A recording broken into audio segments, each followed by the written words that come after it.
Bismillah, alhamdulillah, assalatu wassalamu ala ashrafil anbiya wal mursalin wa ala alihi wa sahbihi ajma'in. Subhanaka la ilma lana illa ma 'allamtana innaka antal alimul hakim. Rabbi shrah li sadri wa yassir li amri wa hlul 'uqdatam min lisani yafqahu qawli. Amma ba'du. Assalamualaikum warahmatullahi wabarakatuh. Alhamdulillah, thumma alhamdulillah, bersyukur pada Allah Subhanahu wa taala. Allah berikan kesempatan kepada kita bertemu di dalam bulan Ramadan. Kerana itulah yang kita minta kepada Allah Azza wa Jal semenjak bulan Rajab, sebagaimana yang kita doa, Allahumma barik lana fi Rajab wa Sya'ban wa ballighna Ramadan. Ya Allah, berkatilah kami di dalam bulan Rajab dan Sya'ban, dan pertemukan kami dalam keadaan sehat, dalam keadaan ada kekuatan untuk beribadah di dalam bulan Ramadan. Maka alhamdulillah, Allah pertemukan kita buat kali yang seterusnya bertemu dengan bulan Ramadan. Ada di kalangan saudara mara kita, jiran tetangga kita, Ramadan yang lepas bersama dengan kita, akan tetapi pada Ramadan kali ini mereka tidak bersama dengan kita. Mereka telah bertemu dengan Allah Azza wa Jal. Maka kita bersyukur kepada Allah Azza wa Jal, Allah pertemukan kita dengan bulan Ramadan. Nabi SAW bila bertemu dengan Ramadan, Nabi sebut, qad ja'akum syahrul Ramadan syahrun mubarakun fihi kutiba alaikum siyam. Nabi SAW menyatakan, telah datang kepada kalian, iaitu bulan Ramadan, bulan yang penuh dengan keberkatan. Di dalamnya, iaitu bulan Ramadan, difardukan ke atas kalian berpuasa. Hadis rawi Ahmad. Dalam hadis diriwayatkan oleh Bukhari dan Muslim, Nabi SAW menyebut, idza jaa Ramadan futtihat abwabul jannah wa ghulliqat abwabun nar wa suffidat asyayatin. Muttafaqun alaih. Apabila telah datang bulan Ramadan, pintu-pintu syurga dibuka dan pintu-pintu neraka jahanam ditutup, dan syaitan-syaitan dibelenggu oleh Allah Subhanahu wa taala. Di bulan Ramadan inilah satu-satunya bulan yang mana Allah Azza wa Jal berikan fadilat kepada kita dan berikan ibadah yang tidak ada ibadah pada fardu waktu-waktu yang lain. Yang pertama, puasa. Alhamdulillah, kita dapat puasa fardu di bulan Ramadan, dan di sana terdapat satu lagi ibadah yang tidak ada pada waktu yang lain, iaitu solat at-tarawih. Puasa, kita masih lagi boleh puasa sunat di bulan-bulan yang lain. Akan tetapi solat at-tarawih hanya ada di dalam bulan Ramadan sahaja. Apabila keluar daripada bulan Ramadan, tidak ada lagi solat tarawih. Di mana solat tarawih ini, baginda Nabi SAW pada permulaannya, Nabi keluar hari yang pertama untuk melaksanakan solat tarawih bersama dengan para sahabat. Pada permulaannya bilangan tidak ramai. Hari yang kedua semakin bertambah ramai. Hari yang ketiga lagi ramai. Dan hari keempat sudah tersebar kepada seluruh sahabat-sahabat. Ramai yang datang menunggu untuk bersolat dengan baginda Nabi SAW. Akan tetapi baginda Nabi SAW tak keluar. Sahabat menunggu sampailah Nabi keluar ketika fajar, solat subuh.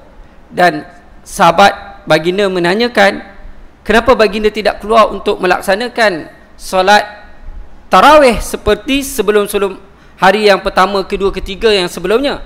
Lalu baginda Nabi SAW menyatakan, aku khawatir akan difardukan solat tarawih ini kepada kalian.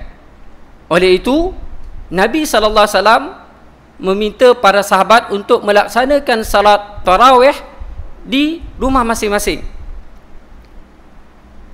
Dan daripada hadis ini diriwayatkan oleh Aisyah radhiyallahu anha dan dinukilkan dalam kitab Sahih Bukhari. Maka ulama ada perbezaan pandangan. Dalam hadis ini tidak menyatakan berapa rakaatnya.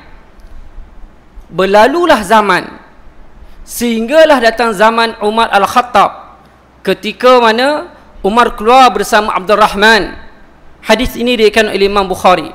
Ketika Abdul Rahman keluar bersama dengan Umar Al-Khattab, Umar Al-Khattab melihat orang Islam, kaum muslimin solat tarawih bersendirian, masing-masing tidak berjamaah, ramai tapi solatnya bersendirian.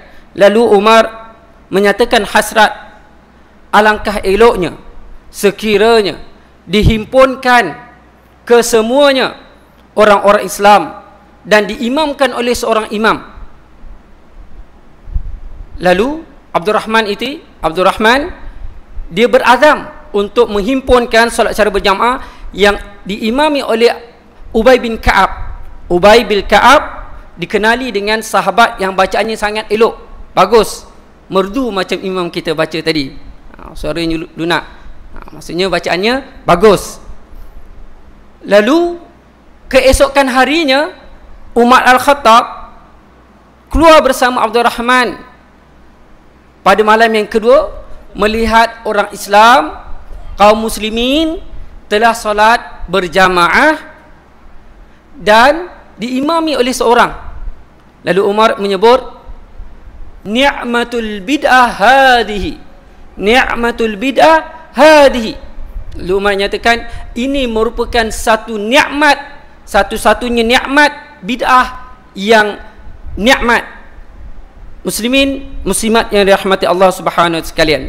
Maksud nikmat di sini dan bid'ah di sini iaitu sesuatu yang mana pada awalnya memang dilaksanakan oleh baginda Nabi sallallahu alaihi wasallam, salat tarawih pada permulaannya dan bersama dengan para sahabat pada permulaannya. Akan tetapi baginda Nabi sallallahu alaihi wasallam khawatir bila berterusan akan difardukan sebagai solat wajib. Lalu baginda Nabi sallallahu alaihi wasallam bersolat di rumah bersendirian sehinggalah akhir hayat baginda Nabi sallallahu alaihi wasallam. Bila datang zaman Umarlah menghidupkan semula sunnah baginda Nabi sallallahu alaihi wasallam, iaitu solat berjamaah bersama-sama.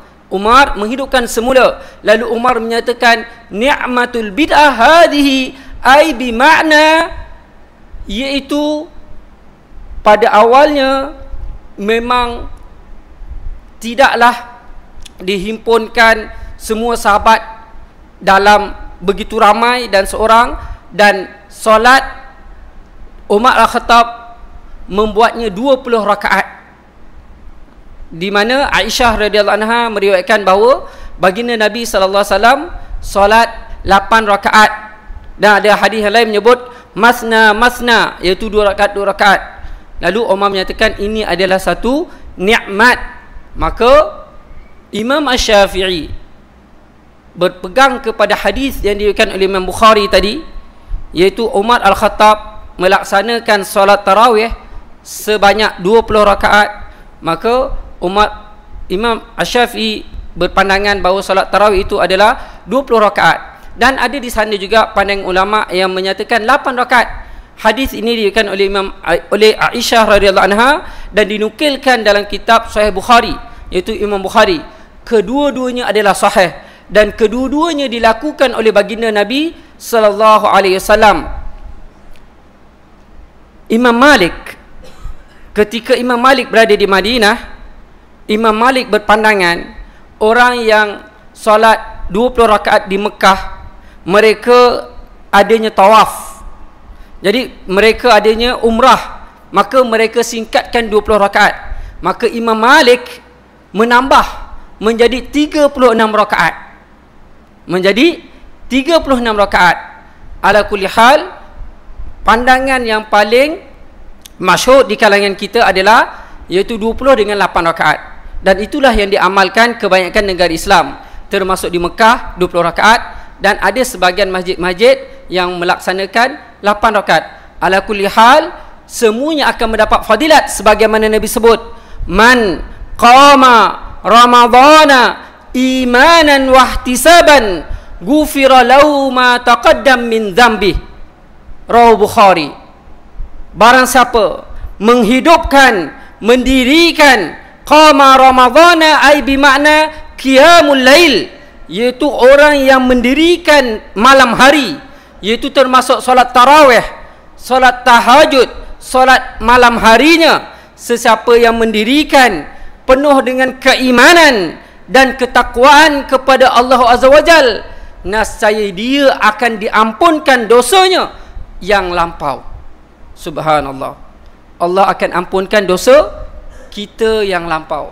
Barang siapa yang mendirikan solat, man qama ramadhana, qama qiyamul lail, dan solat tarawih selepas solat isyak, dia dikategorikan sebagai qiyamul lail, iaitu melaksanakan solat pada malam hari dalam bulan Ramadan. Orang yang melaksanakannya akan mendapat fadilat, iaitu mendapat keampunan daripada Allah Azza wa Jal. Ingatlah dan ketahuilah, baginda Nabi SAW pernah beri amaran kepada sahabat, di mana hadis Nabi naik atas tangga, satu Nabi langkah, Nabi menyebut amin. Langkah yang keseluruhnya Nabi sebut amin. Langkah yang ketiga Nabi sebut amin. Lalu sahabat rasa heran. Setelah Nabi berkhutbah, setelah naik atas, sahabat tanya, ya Rasulullah, kami melihat baginda selangkah naik menyebut amin, amin, amin. Lalu baginda menyebut, cara ringkasnya, ketika aku melangkah naik tangga, datang Jibril kepadaku. Jibril telah khabar kepadaku, adapun orang-orang yang diberikan kesempatan, kesehatan, panjang usianya, bertemu dengan Ramadan, akan tetapi Ramadan lalu pergi tanpa mendapat keberkatan, tanpa mendapat keampunan daripada Allah Azza wa Jal, lalu ia dihumbang ke dalam api neraka Jahannam. Oleh itu Muhammad, katakan amin. Lalu baginda sallallahu alaihi wasallam menyebut amin. Ingat, tidak Nabi sallallahu alaihi wasallam mengaminkan sesuatu melainkan ianya akan dimakbulkan oleh Allah Azza wa Jal. Kerana itu adalah doa daripada baginda Nabi sallallahu alaihi wasallam. Orang yang bertemu dengan Ramadan, dihabiskan Ramadan daripada hari yang pertamanya hinggalah hari yang terakhirnya, dia tidak mendapat keberkatan daripada Ramadan, tidak dapat keampunan daripada Allah Azza wa Jal, maka tempat yang paling layak baginya adalah neraka Jahannam. Dan Nabi telah menyatakan amin. Oleh itu, kesempatan yang ada ini, orang-orang yang dapat bersama-sama dengan imam melaksanakan salat tarawih, maka dia telah mendapat sebahagian ibadah sebagaimana Nabi sebut, man qama ramadhana imanan wahtisaban ghufira lahu ma taqaddam min dzambih. Barang siapa yang menghidupkan, mendirikan pada malam Ramadannya penuh dengan keimanan dan ketakwaan, dia akan diampunkan oleh Allah Azza wa Jal. Apatah lagi diiringi dengan berdoa, munajat, meminta keampunan kepada Allah, menitiskan air mata. Kerana titisan air mata inilah akan memberi syafaat kepada orang yang menangis. Nabi SAW bersabda, ainani la tamassahumun nar, ainun bakat min khasyatillah, wa ainun harisun fi sabilillah. Dua mata, dua jenis mata, yang mana kedua-dua mata ini tidak akan dijamah